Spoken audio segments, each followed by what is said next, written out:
It's been a day. We had some printer issues this morning. So, hey, if you could hit the like and subscribe, I'd appreciate it. And welcome to the D. Louise book series. I'm Christina K-R-S-T-I-N-A. This is where I read books, talk about books, no special effects, no demons, none of that fancy stuff going on here. And so my desktop is really, really old. I think it started with oh, now you come over. Windows 7 maybe, and it stopped at 10. It won't talk to 11. So my printer stopped, and I have another printer with one of those toner cartridge thingies that I was using when I was publishing, and I had to find all the wires for it. And I had to take all the furniture apart, and I had to move everything, try and find the wires behind the desk, and oh, good God, it took forever. So, anyways, it's been a day already. And I don't know why they filmed these out of order for season 2. I just don't. But they did. And we did 122, 119. Today we're doing Paturition. And this is another one of the, I mean, it's cute, I guess. I don't know. But I have a few, if you stay tuned, I don't know why I pulled these. But I have a couple of leftover from the unboxing the other day. The Straw Men. 3 seemingly unrelated events. These are the first signs of unimaginable network of fear that will lead one unlikely hero to a chilling confrontation with the straw man. No one knows who they are or why they kill, but they must be stopped. What year is this anyway? I can't see for nothing. 2002.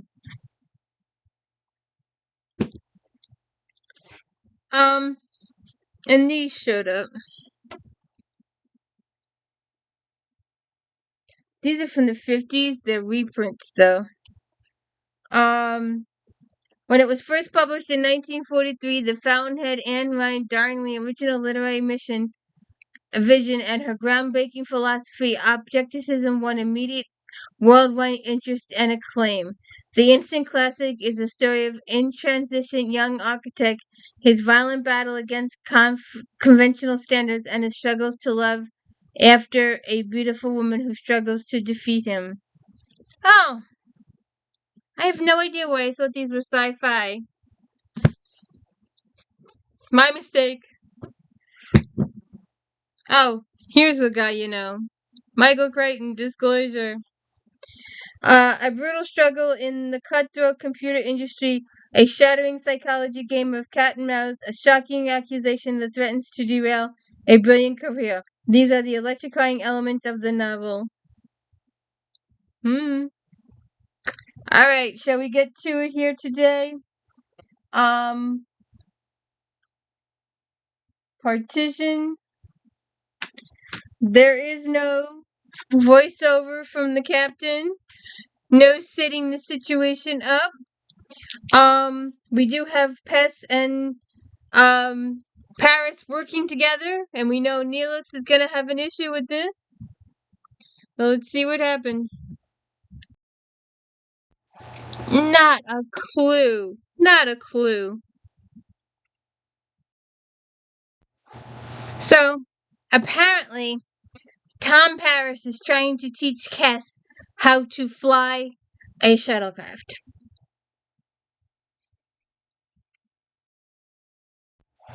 And at some point, with the shaking and the stuff going on in the shuttlecraft, she ends up in his arms.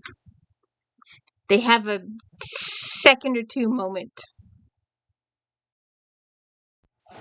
They come out of the holodeck laughing, and Nelix sees them, and his little twinge of jealousy arises again. So Chakotay and Janeway are talking. I hope you have good news, Commander. Based on this inventory, our food reserves look to be down to 30% of capacity. Good news and bad. We've located an M-class planet and it shows high amino acid and protein readings. That should indicate a healthy plant life. What's bad about it? It's a full day out of our way. I don't think we have any choice. It's the first chance we've had to replenish our supplies in weeks, and our long range sensors can't confirm any plant life on the surface. Why not? It's one strange planet, Captain. Its shrouded vapors cover it like a curtain, EM disturbances all over the atmosphere. Some of these readings suggest a planet early in evolution, almost a primeval Earth. The people in stellar cartography have nicknamed it Planet Hell. So it might be a wild goose chase, she says. He goes, I don't know what we'll find when we get to the surface, flora or fauna, friend or foe. If we knew we'd find another M-class planet, I'd set a course for Planet Hell, Commander. Stellar cartography. Wait till 7 of 9 gets a hold of it, huh? We'll have to see. So then Kim is playing his clarinet. So then Tom Paris comes to see him and tells him he thinks he's in trouble. He's in love with Cass. And they talk about it. Uh, um, a whole crew full of women, and I have to fall for the one I can't have. Why do I do this to myself? Kim says, if you ask me, you enjoy it. Yeah, you enjoy it. So the Nelix and Cass are enjoying a romantic evening together, and she's telling him about her experience on the holodeck. So they're on the bridge and they're observing this planet that looks like it's the moon with about 5 or 20,000 inches of dust on it. And the doctor breaks in. What is it, doctor? I hope you don't mind. I've been eavesdropping, but I have something important to contribute.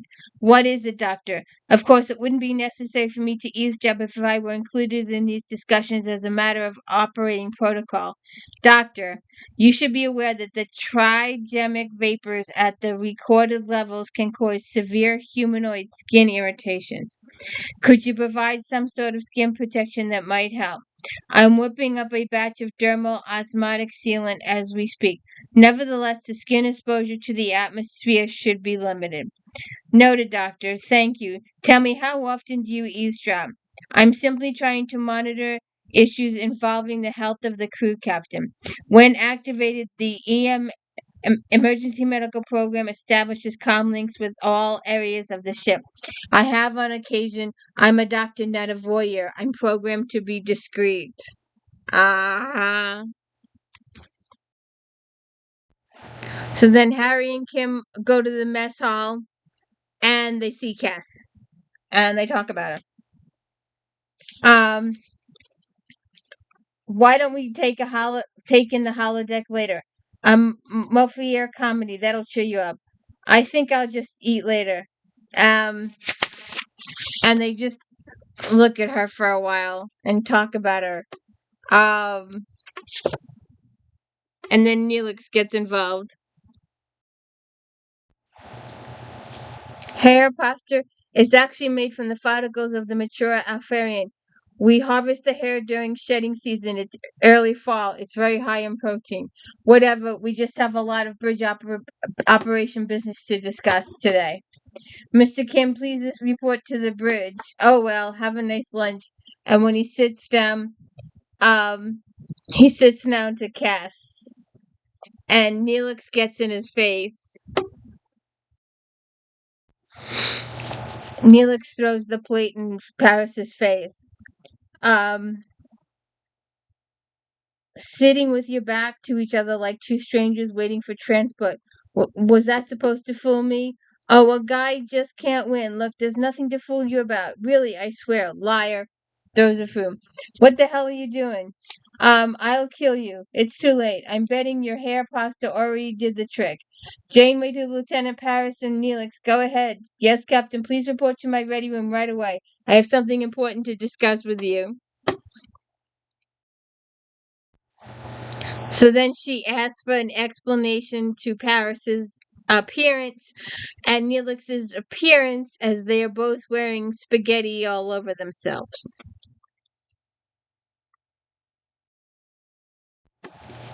There you go. Um, uh, Well, I have a mission for the two of you. We have reason to believe that there are food resources on the planet, but we can't transport to the surface. You're going to take a shuttle down and do a little scouting. Me and him, Neelix says. He's our best pilot, and you're our expert on edible plant species in this quadrant. Captain, I'm not one to pass up a mission, but this circumstance might Ensign Baytart, who is a fine pilot, Janeway says there are electromagnetic anomalies in the atmosphere. I would rather have you at the helm. Am I discerning a personal problem here, gentlemen? Frankly, yes, Captain, Neelix says. Solve it. You leave at 1400 hours, Janeway says. So then we're in the briefing room. Valana says, we're modifying the transporter to try and penetrate the atmosphere. So far, no such luck. Kim says, however, we've been running computer simulations to determine if the EM disturbances allow any specific pattern.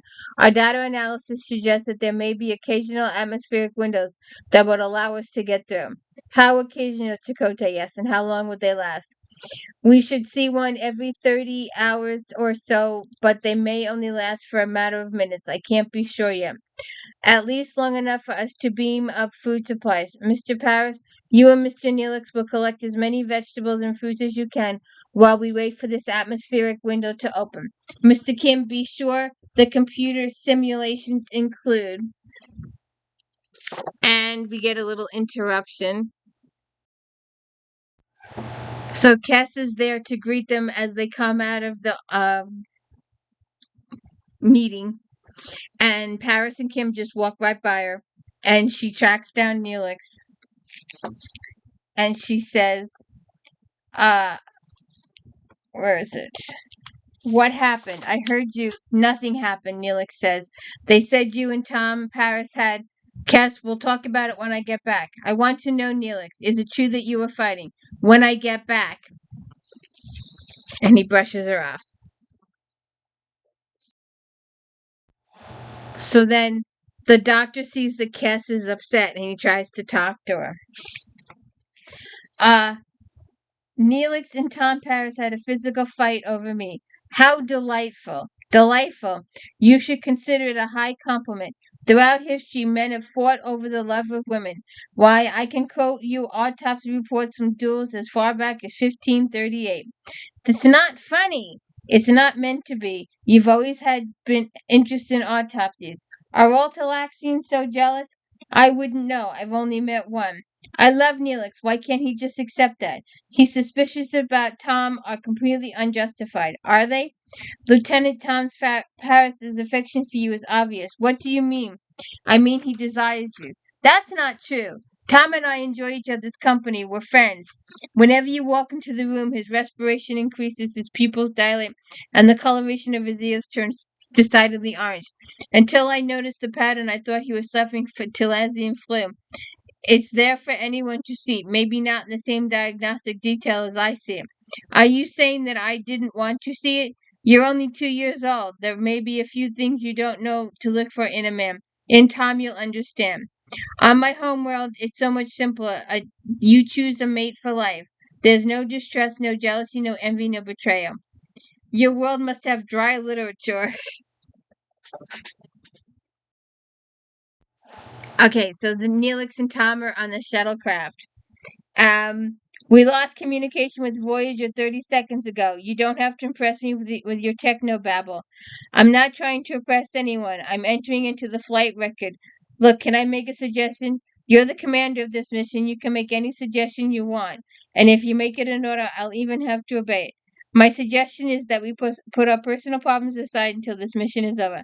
I left my personal problems on the ship. I can't speak for you.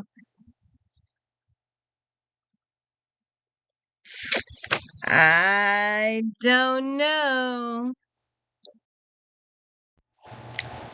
They crashed on the planet and they have picked up a locator signal and they're trying to track it. They have crashed. They ended up on top of each other. I said in one piece, sorry, I did the best I could. Any broken bones? Everything seems to be working. I'm itching. I feel it too. We've got atmospheric leakage in the hull. The trimemic vapors may sting here. Doc said this would help a little. We've got atmospheric leakage. How can we fly out of here? We can't. We have to wait for Voyager to find us.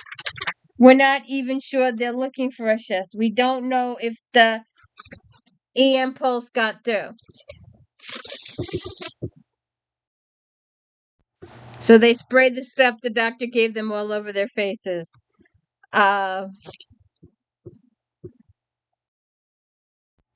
So Kim comes to talk to Keth. We're doing everything possible. The transporter just doesn't want to work in that atmosphere. How are you doing? Oh, I'm all right. I'm very angry at them for a few hours. You had every right to be. Now they both might be dead. And I'm sitting here and I'm feeling guilty for the same reason. Guilt? Why? I don't know. I don't like it and it's their fault. And I can't even tell them how angry I am at them. I may never be able to tell them how angry I am at them. So then they find a cave and try to use their lights, their weapons as lights, um, and trying to maybe start a little bit of a fire. Uh,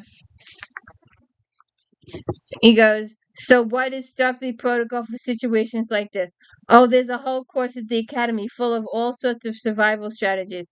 I hope you had a passing grade, a B minus. That's not very encouraging. My father was teaching the class that year, and he gave you a B minus? I guess he didn't play favorites, huh? What about Talaxian protocols? I wrote my own book. My life before Voyager was no bed of Valerian rose petals. No, more like a bed of a what? Nothing.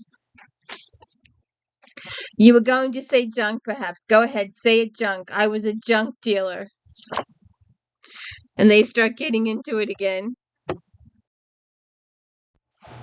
So all of a sudden, somebody is attacking Voyager.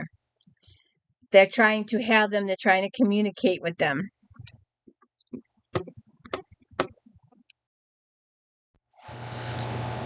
Ah, this is horrible. Nelix and Paris find 3 eggs.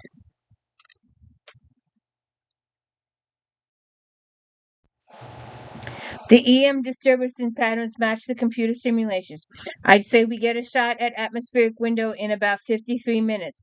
Where does that leave us with the transporter? Our range will still be limited, but the transporter should work as long as we stay in an area of reduced electromagneticity, chemist Torres says. Or Balana says. I like using Balana. Uh, Janeway, the problem is we don't know where our shuttle went down, so there is no way to know how close they'll be to the window when it opens. Recommendations: take the ship through the window into the atmosphere. The closer you get us to the surface, the better our chances for a successful beam on it. Get on it. Are you going to be able to warn us before the window closes again? I think so. Mr. Kim, that's not an answer I can live with. I'll try to get you a better one, Captain.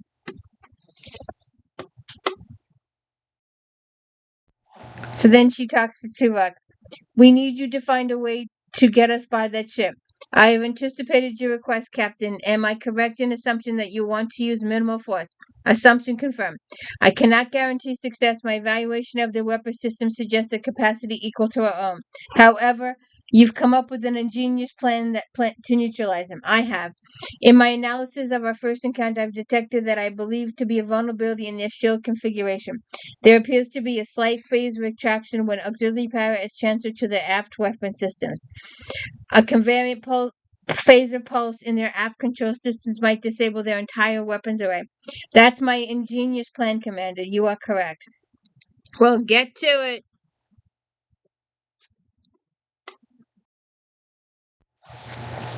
The creature hatches, and Paris and Nelix decide to play parents. And they decide that the mother may be here or whatever, and they decide to play parents. And they wrap it all up in a baby blanket or some kind of blanket they had. They're still having problems with the enemy ship, who probably want them to leave so they can go get their babies. So then they're attempting to feed it.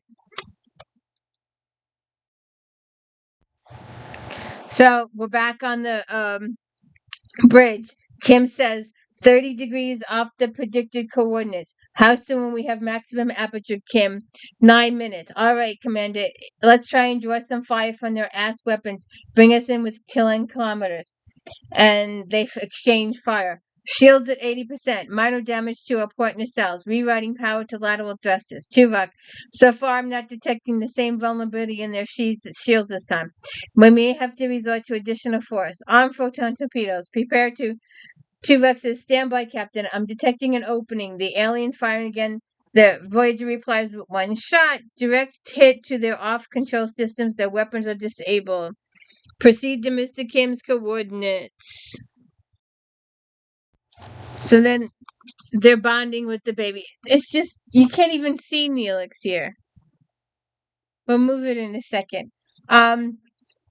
He's talking to the kid. If you were in my kitchen, I'd cook you up some delightful Leo root broth. Are you serious? I hope I never see another Leo root.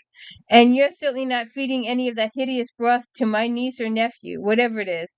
His heartbeat is getting weaker. I don't like it. Come on, kid. You've got to eat something. And they're trying all this different food to feed it. So then they use the hyperspray to give it some amino acids and proteins. Which means that he's from the planet. So, we should be expecting his parents soon, I think.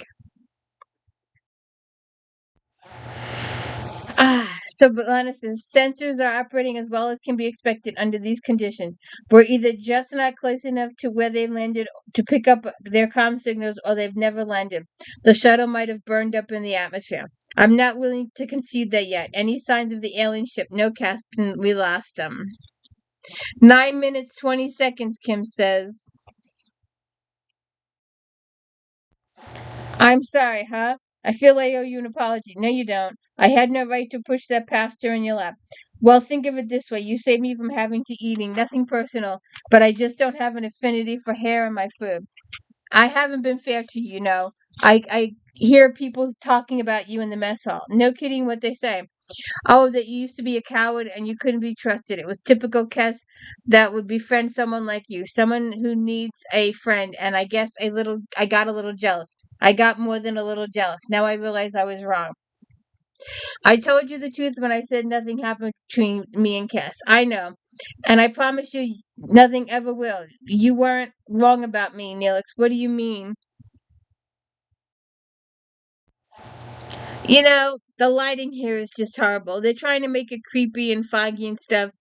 And what good is it if you can't actually see the program? Um uh I don't pick Kes friends for her, just my own. They've had this long, interesting talk, and he's not going to be one of those guys. He's just going to be friends with her. He knows she belongs with Neelix, etc. Then, they get they hear from Voyager. They tell Voyager they're okay, and they tell them about the babies they found. Oh, now it clears up when they hear Voyager. Voyager's like, be prepared for beam up, and like, no, we can't leave the baby. And she's like, the other ship is getting close to you, so they're gonna put the kid down and watch and wait and see when the aliens come take the baby, whether they reject it or not. So they hide behind the rock and watch the aliens pick up their loving child.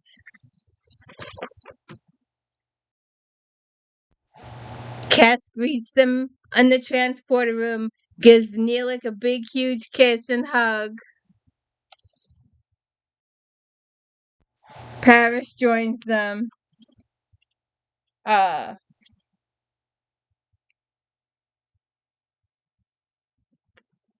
and my godmother, I'd say this is a special occasion. I've been waiting to open a bottle of Potac cold fowl I've been saving. Cold fowl in a bottle, that's just an expression, isn't it? No, it's actually made from the glandular sections of an adult dung-bill bird, found only on Potax 3. It's very, very rare, very, very exquisite.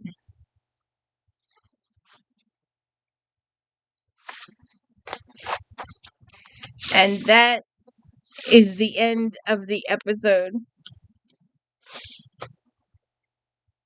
Are we gonna do this?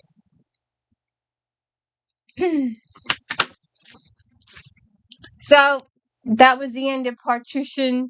Nelix and Paris have a bonding moment. We had one cicada, we had Twisted Partition. Next week, Persistence of Vision.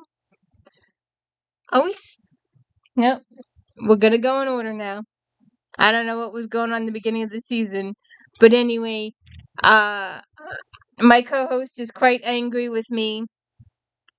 This is the one um video she can't participate in, so she's very sad and giving me a So I gotta go take care of her. Have a good one. Don't forget to hit the like and subscribe.